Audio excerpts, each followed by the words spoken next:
All right, welcome everyone. I'd like to call the joint meeting of the Richland County Executive and Finance Standing Committee and along with the Joint Ambulance Committee to order.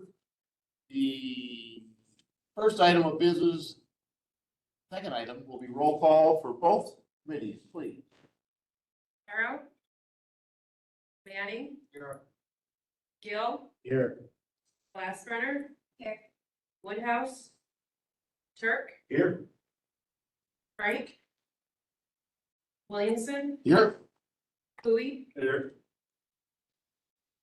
You have 7 for the Executive and Finance Standing Committee. And then Severson, Yep. Fleming, Cockernall, McCarthy, Ronholt, Welty. Here. McGraw, Here. Tim, Here. Niemeyer, Here. Durst, Here. Stanky, Here. Palmer, Here. Dewar, Door's here. He answered for Durst, so Durst is not here. Or no, Durst is not here. It's the Dewar.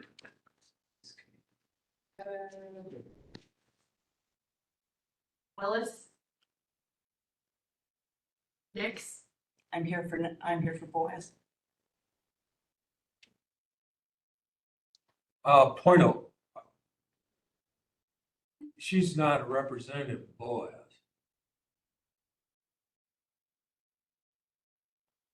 So who is she here representing? I'm here for Boaz. Jean Nix called me today and asked me to represent them because she has a meeting. You don't live in Boaz, do you? I know. You certainly take information back to her, I would think, but I don't see you could function as a representative for them. No, there's no mechanism for the substitution. Yeah. Yeah, elected officials. Are you caught up? Gendrick,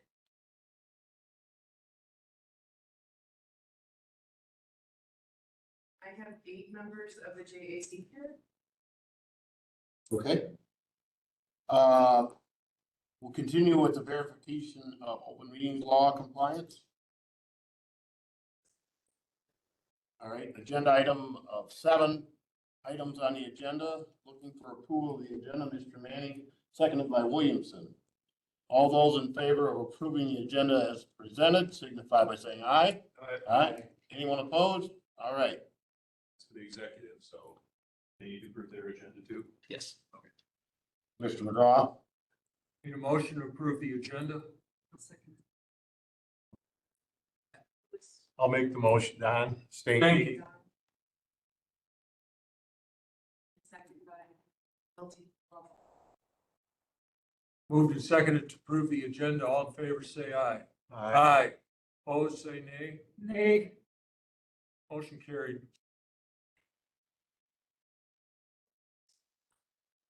Palmer, nay.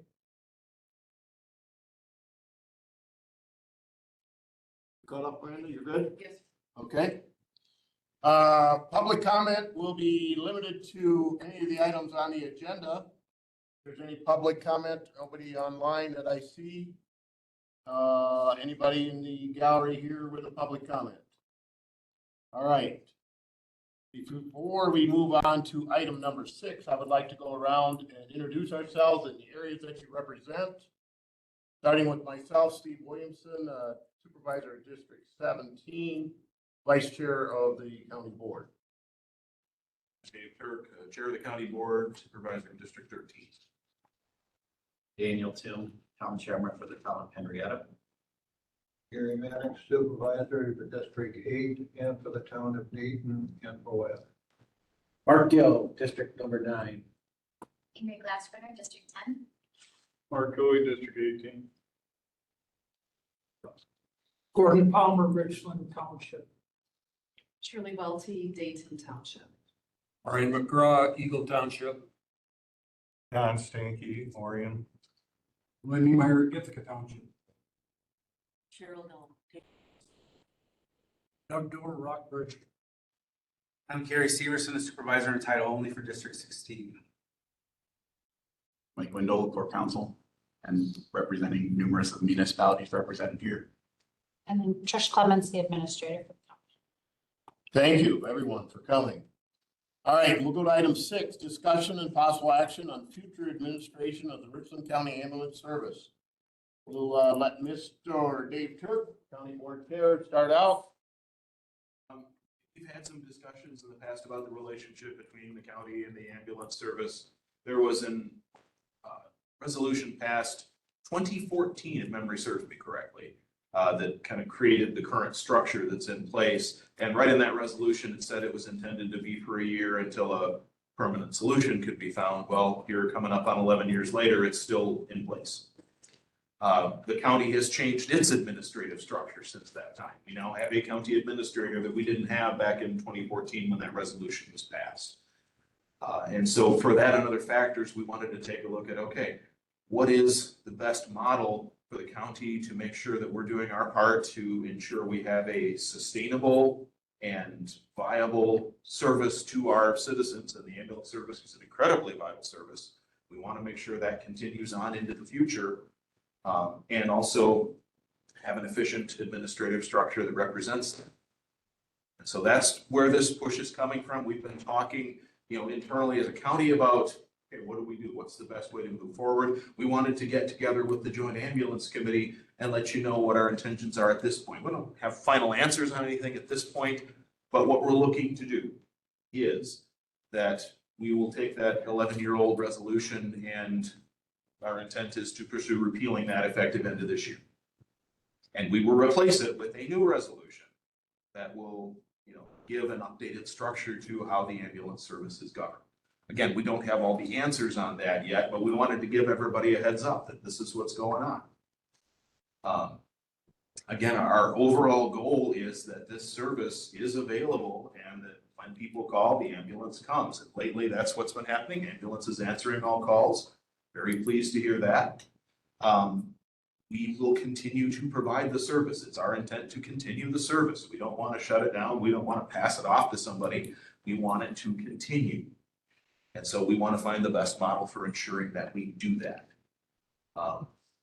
Administrator Clements, things you'd like to add to that as far as what we're considering or what we will do for next steps? So what our next steps will be is really to look at who the ambulance should report to.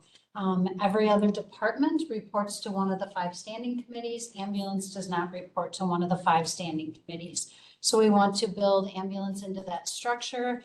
Most likely it will be public safety because that's where emergency management goes to, and we will look to do there. So we will have to update Appendix A and really clearly lay out what the oversight will be and what the expectations will be for ambulance.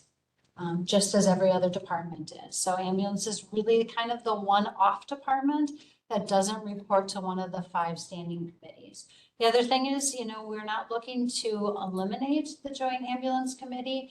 It really will be an advisory committee. I came from HHS. There's probably 6 advisory committees over there that do prepare motions to send on to the standing committee for them to address the different issues, comments, concerns that come. And just personally, I feel that's important too, that the Joint Ambulance Committee is the voice of the people being served in the communities that contract with us for that service. So preserving that entity and having that voice to me is just personally important to see that continue. I think one of the other things is the county board is ultimately responsible for the financial oversight of the county. And for some of those county decisions, an ambulance needs to be reporting to a committee who can do that, provide that oversight, make those approvals. Comments? Let's go with my committee, our committee first, and then Brian's committee. Anybody comments, or we can chime back and forth, whichever. Good. Brian, go ahead with your group, if you would like. The JAC came about at a time of crisis when there was concern about the ability to answer calls. And through a process, the result was the JAC. And it would be fair, I think, to say that the JAC has done an excellent job in getting the ambulance service, maintaining that service, and getting us now to a point where it makes sense to me that the county would take this back and run it as a normal, through the normal channels that it has.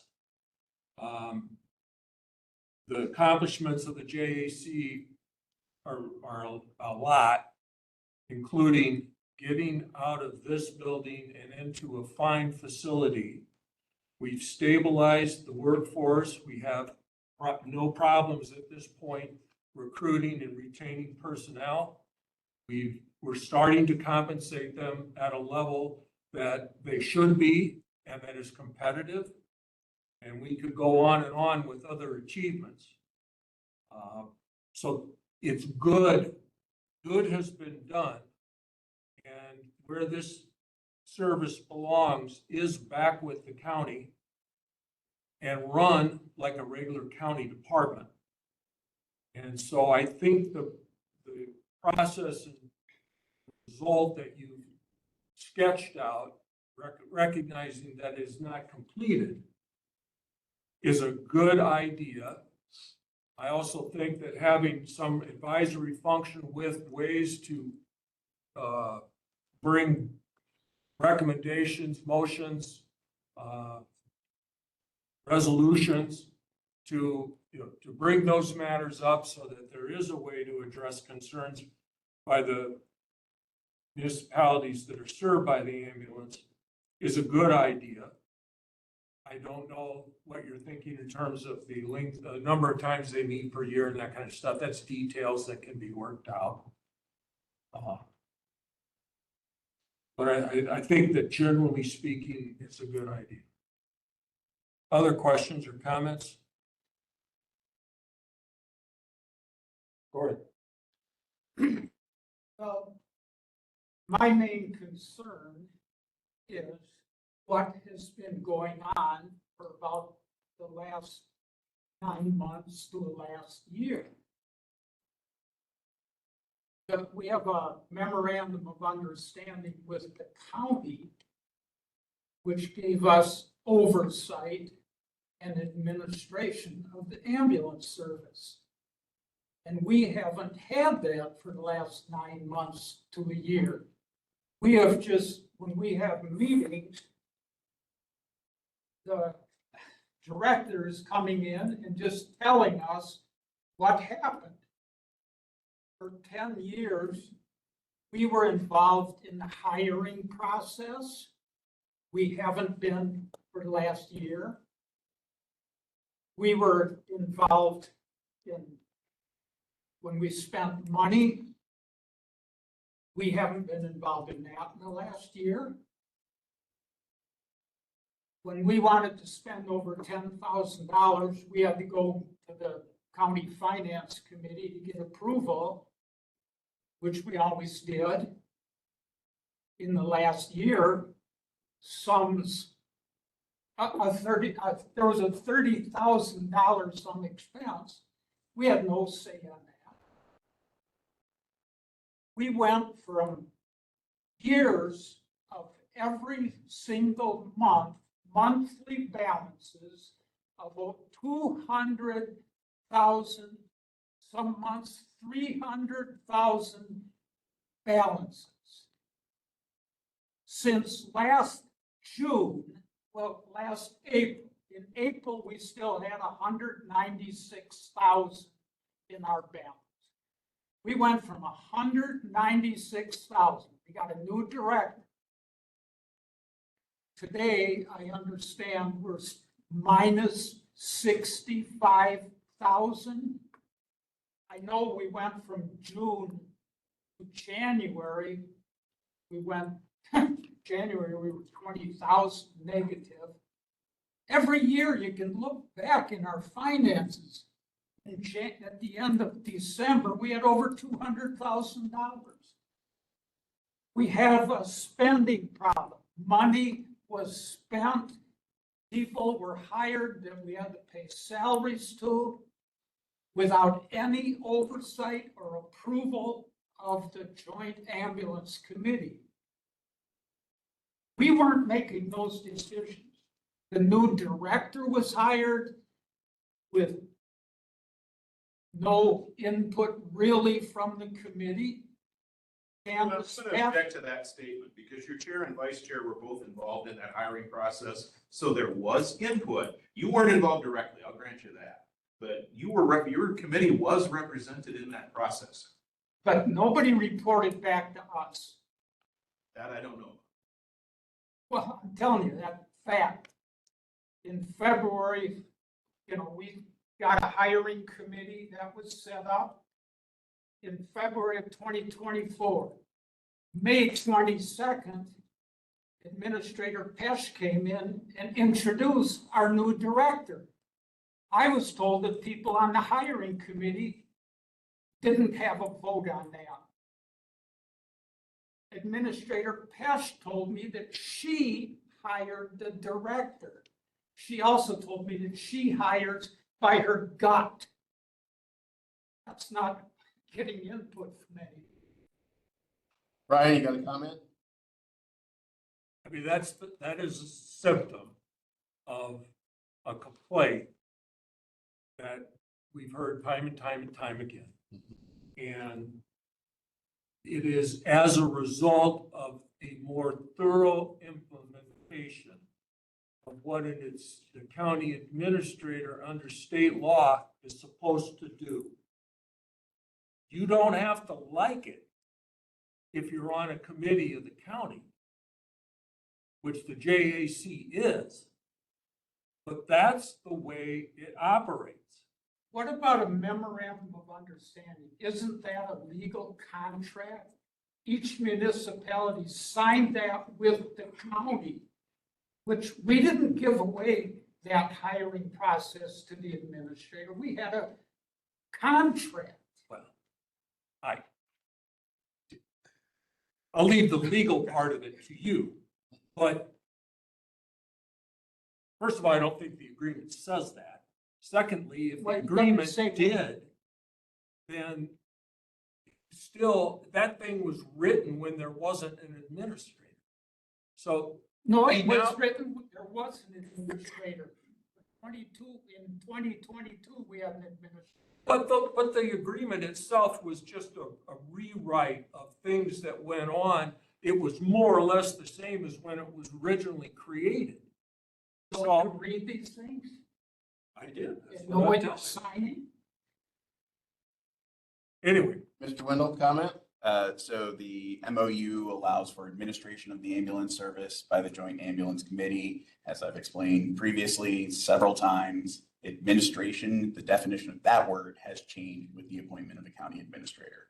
With previous administrators, it didn't change. Nothing changed with the first two administrators.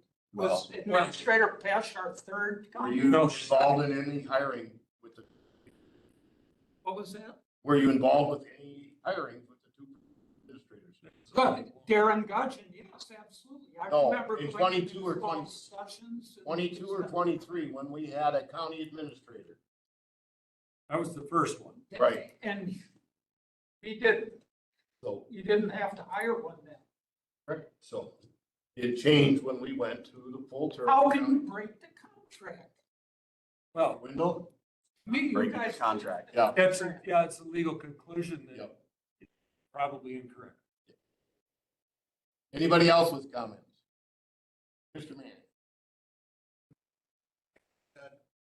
When we went to administrative, Carrie, Mark, Steve can all agree that we had a committee. We did the hiring. We was involved with any firing, buying of any trucks. We had pretty much a full voice on it. Once we got administrator, we no longer did. Josh he did all the firing, hiring, buying of the trucks. We used to have to prove the amount of money. We don't do that anymore. That's what changed with being administrative. So My point is, when we were approving the money, we had $200,000 balances.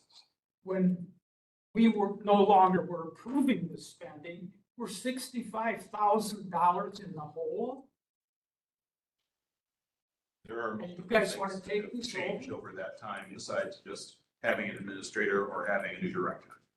A lot of other factors have played into that. And it would have been nice when we got a county administrator if you were taking those duties away from us to maybe let us know.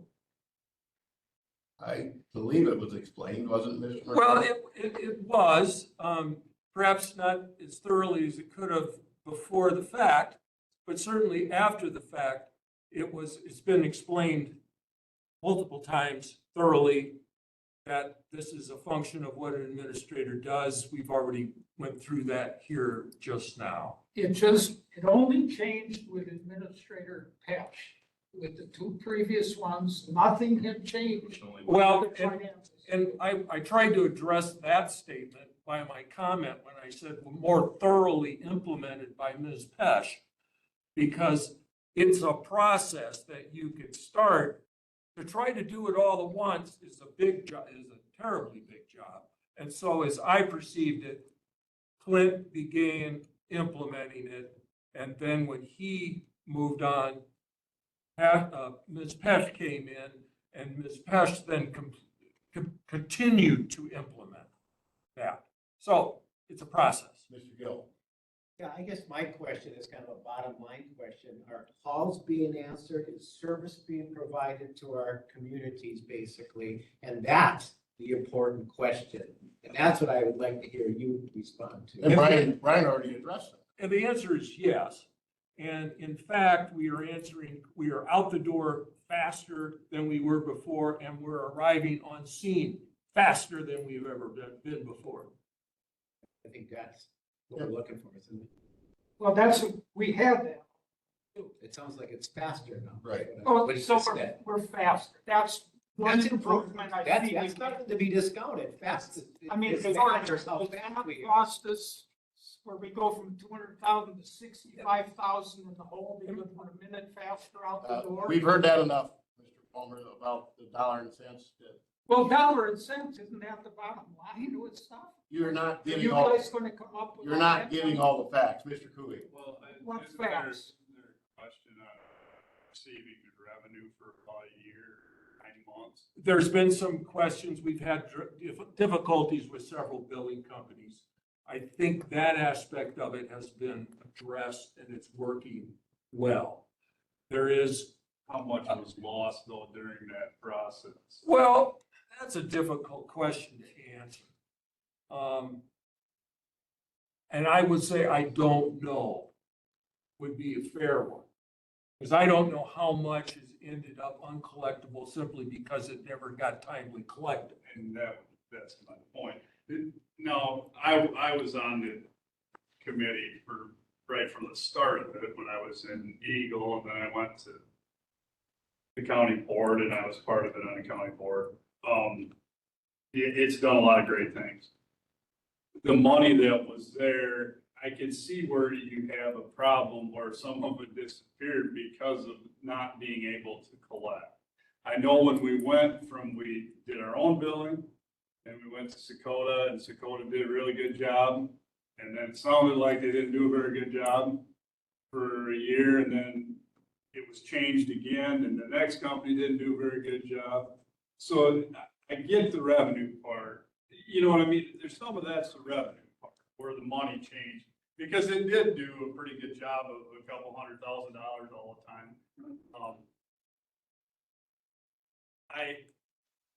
Where we're at now, I don't know what I've got an opinion of how things should be. I'm on the Muscatine, I'm part of the Muscatine Fire Department, and they have their own district. Blue River has their own district. Lone Rock has their own district, I think. And I do remember a point that was made many years ago, that when people got off the Joint Ambulance Committee, they didn't want their tax dollars going to pay for that joint ambulance. Remember, and some of you might not have been part of that, but I remember sitting in this room where there's parts of the county that they got out of it, didn't want no part of it, and they didn't want the county tax dollars going to pay it. So I don't know what the answer is. I would say that if after watching Muscadet and Blue River, I've been parts of both of them. It works. It works pretty well. You still have a committee. I don't, where I stand, I don't know that the county should be in the ambulance business. That's where I stand. I think we should create a district, and I think you should have your committee and whatever, and I think that's what it should be. Now, I'm just one person, and that's my opinion, but I look at what works in the other areas. I realize this is a little bit bigger, but I look at what works, and that's where my opinion. I think we have a big spending problem. If you look at 2024, 3 months out of 12, only 3 months out of 12 did our revenues exceed, or did our revenues exceed the payroll? So our payroll is more than our revenues. That's not counting any other expense. They add those in. We're spending way, way more money than we have. And if you look at those revenues, yes, we had problems like that Mark was talking about with our collection agencies. But if you look at those, they're not, you can't look at any month and say, wow, that's 100,000 less than it should have been in revenue. There's not that great a difference in all those months. Even when we were having problems, we still had 25, 30,000 in. Salaries for 50,000.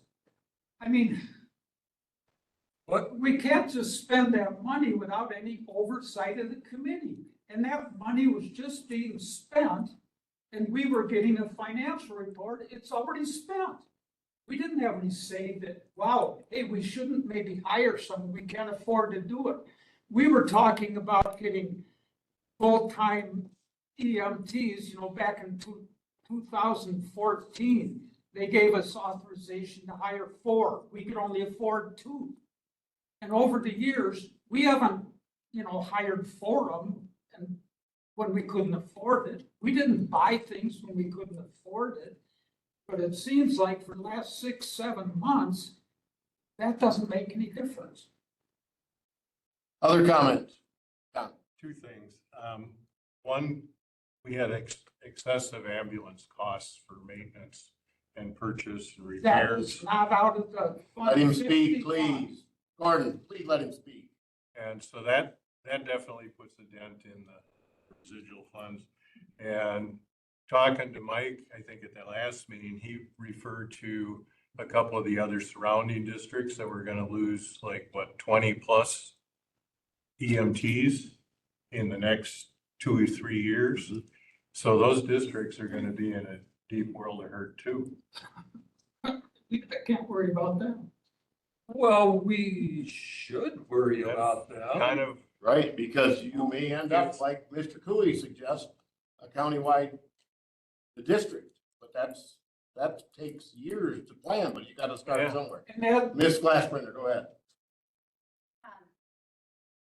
Yes, I just want to address and I am learning in all of this. I haven't been a part of this committee, haven't sat on anything that would be relevant, so I'm learning a lot as we go through these meetings. But when you mentioned that, we don't have the money to cover these positions, you guys can correct me if I'm wrong, but to my understanding, that's facing every EMT, EMS provider everywhere. And understandably, as a county and as you want to represent your constituents well with financial, but you also, in a service that is as necessary as an emergency response team, you really come to this sticking point of, okay, do we want to have the people to be able to answer the emergency calls that we have? Or, what you're saying about the cost. I think that's something that's facing every district. And as they mentioned, there's a couple districts where they're going to be losing. We are, from what I understood, we're attempting to pay our people better so that we can actually retain so that we have the people to respond when we do have emergencies in our area, which is what we bottom line need. That's what this service is for, correct? Right, that we were not missing calls and still had $200,000 balance. But our population and our needs continue to change. We continue to have an aging population. We continue to have a decline in health. We continue to have more and more EMS calls. I also work at the hospital, and I know that there are a lot, that continues to expand. I mean, you're going, and we have to look forward in the future. As of right now, that's not changing with our population. We're going to continue to expand. We have to figure out how to address the increased needs that we're going to be facing. And these monthly balances I talked about weren't including getting that new ambulance. That was a different fund where we had $40,000 set aside to get an ambulance. Our maintenance costs for ambulances in 2024 total about, we had some extra charges, $11,000 out of the Fund 51. $11,000 in ambulance expenses didn't put us 65,000 in the hole from 200,000 plus balance. You can't blame it on the ambulance maintenance.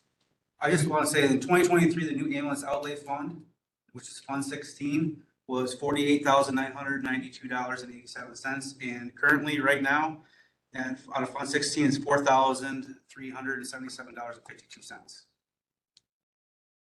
So are they using that money for repairs? What was the name of that fund? That's Fund 16, the new ambulance outlay. Does that also cover, like, I know they were trying to replace some aging equipment and things like that. Does that fund cover those things?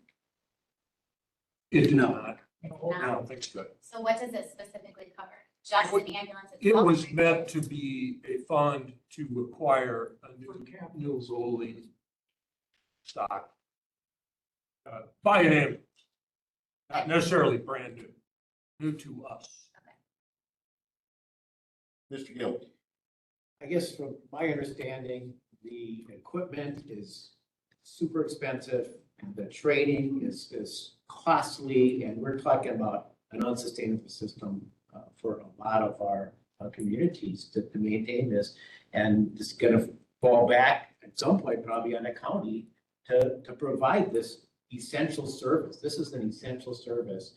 And I guess what I would like to do is look forward.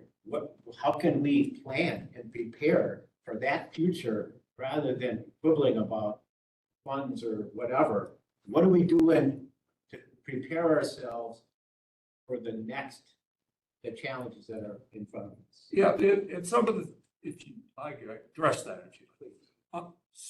A lot of what we've done since I've been on the committee in any event, I can't talk to what was done before, obviously, is that we have positioned ourselves to make the change, the turnover, the adjustment from a volunteer type of organization where the costs for labor are smaller, less. And we've made that now to where we're mostly relying on full-time and what would be commonly called part-time employees. And so that has changed the cost structure. We've also made the change over from paying wages that were less than what people could get to work at McDonald's to paying what you have to pay in order to have a professional, this is what I do for a living type of staff member. And that's more expensive than relying on part-time help. We have not had any problem recruiting with the new wage structure. Before we started to add to it, that's adding money to pay has been a process that's gone on for 6 or so years. We were competing against other organizations that were paying much more. So I think that was a necessary step to recruit and retain good qualified personnel. We're on the cusp, hopefully sometime in the next year or so, perhaps being able to make additional step into paramedic, which would allow a higher level of service for the community. We've touched on a little bit, but at the end, we want to look ahead and try to meet problems as they arrive rather than chase them. One of the problems that we are seeing around us is the graying of the volunteer staff in some of the organizations that surround our community. And will they be able to retain volunteers? Because that's their model. That's what they have to have in order to function. I suggest that some of those communities are going to have problems. And if we are not positioned to answer that call as being more or less a full-time staff that's adequately staffed to run several trucks, who's going to answer those calls? Because we do have relationships with all the surrounding communities and services to come when they can't. So that's something you could look forward to and say, that's a problem that we need to address.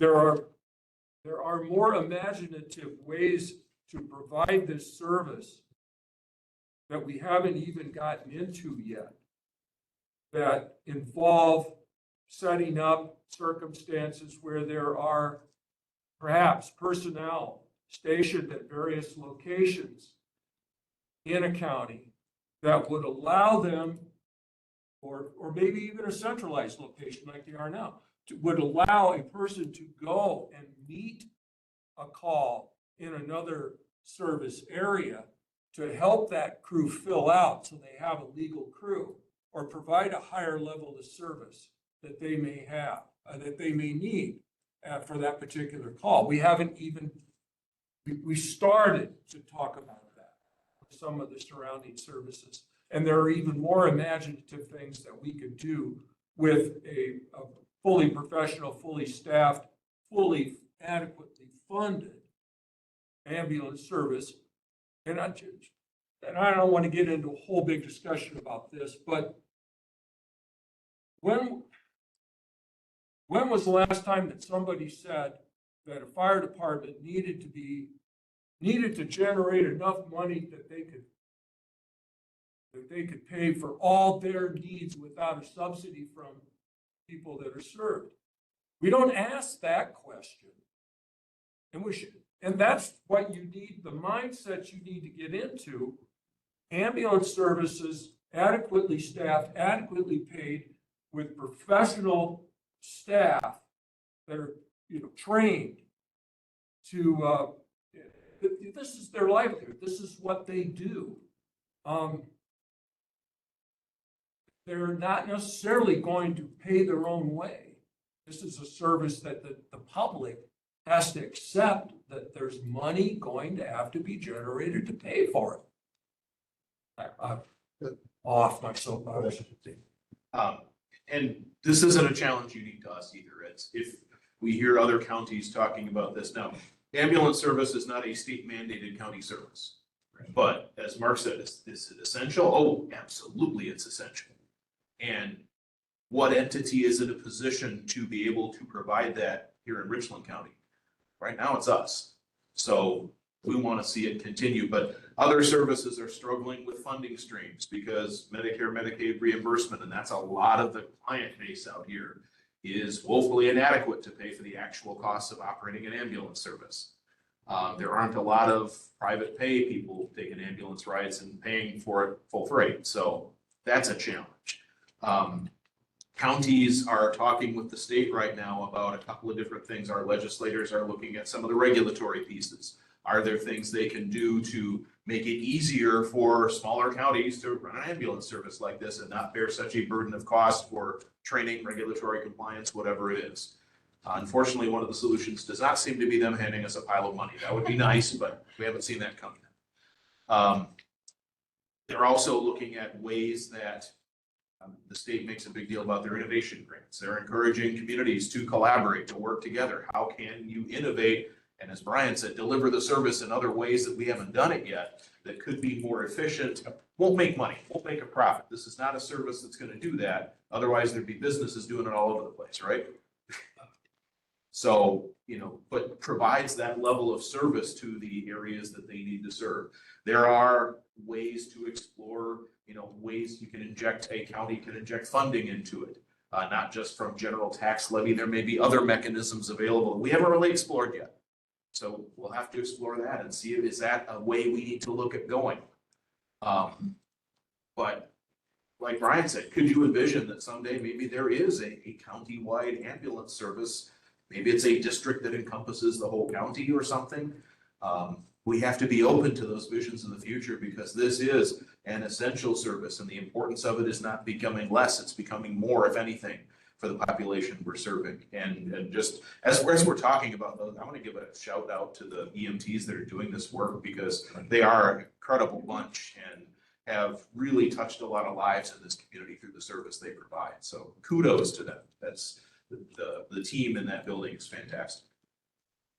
I fully agree with a lot of what you said, and the same thing with what Brian said. Brian's vision there has always been the vision of the JAC. All along, that was one of our goals, to become a fully paramedic service, long-range goal. But we always had to come up with the money. That's what kind of would hold you back. We always felt our EMTs weren't paid a decent wage, and we're glad that the wages went up. Super.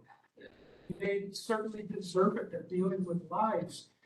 But I'm just so concerned, like with the county, where suddenly it seems like you guys want to get back in this, in the ambulance business, where for 10 years you didn't want it.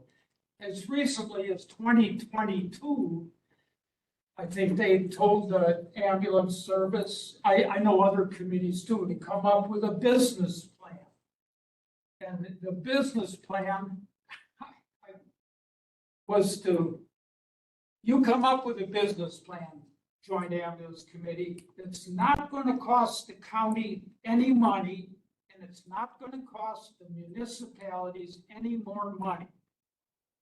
We came up with a business plan, and now suddenly you guys want to take over. Did you suddenly come in Richland County with a bunch of money? In 2022, you still wanted nothing to do with it. In 2014, you couldn't afford to do anything. Now suddenly you have money. Do you have the money where we're 65,000 in the hole? Any other comments? I want to add a little bit to Ingrid. Some training went to back in February.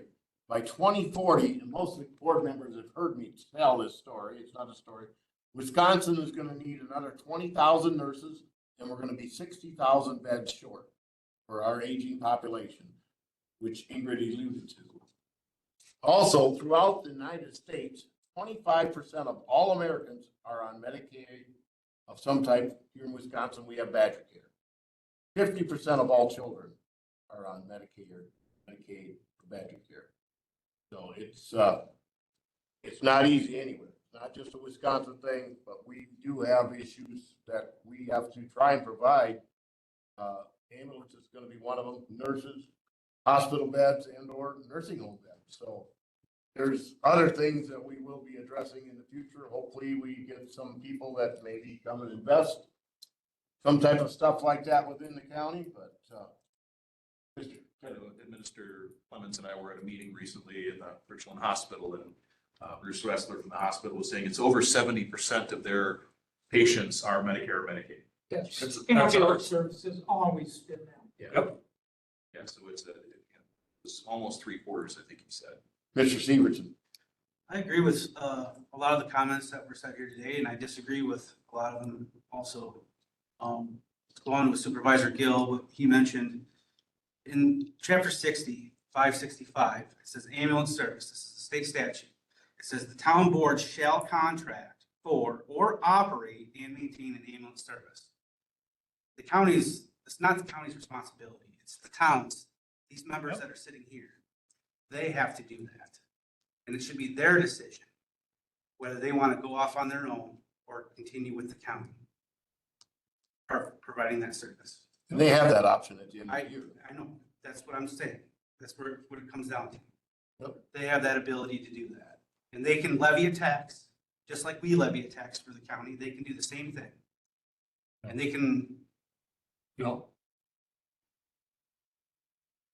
should be able to. no, Fund that. not without reducing, you're under revenue caps. Depends. I mean, if the municipalities First year, created a I think it's joint EMS district Yes. there's an exemption to the levy limit that they could. You could do that. Use for funding. But that would require the creation of a district. That's where I was getting at. Thank you, Mr. Wendell. You're welcome. So, and then for majority of people in this room, I am a licensed EMT. I have worked for Richland County EMS. And I do currently work in the healthcare field as an EMT, just not in this county. I would not work for Richland County EMS. To be honest with you, it doesn't align with my definition of success. So, Comments, anyone else? Good? Administrative comments? Good? Okay. So what happens with the ambulance service the rest of this year? We aren't overseeing it. We aren't administering it, the JAC. What's gonna go on? The same as what it's been going, yeah. Continue operating as it is right now. Yep. We have a county administrator who is the supervisor of the. What are our directors. duties? What duties are you giving to us? I think Mr. Wendell and Mr. Tripp came in and explained them to you. No, Several months. nobody ever explained them. Nobody gave us specific duties. They just told us where we stood in your hierarchy of county administrator, county board chair, way down the bottom was committees. That's not our duties. What duties do we have? We have a memorandum of understanding that says we have oversight and administration of the ambulance service. What specifically does that mean? Does it mean we have some say in hiring? Does it mean we have some say in how we spend our money? No. No, then why are we even here? I would make a motion that we, abolish the JAC tonight. Because we're not doing anything. That item is not properly agended. I didn't hear you say. That item is not properly agended. That's why I voted nay, not approving the agenda. Any more comments? Wendell, you're good? I have explained this several times. Yeah. All right. All right. Well, for now, I'll entertain a motion to adjourn. We'll stay tuned. We will work on it with the administrator, Brian, Vice President, and the JAC report back as we come up with more stuff between now and the end of the year.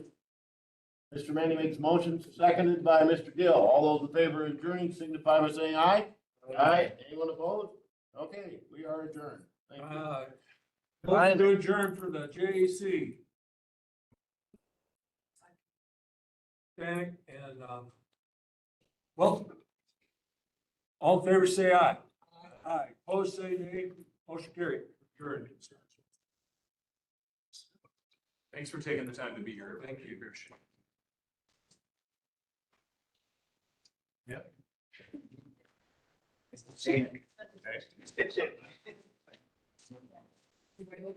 Mark Gill. Wow. No. Still daylight. I know.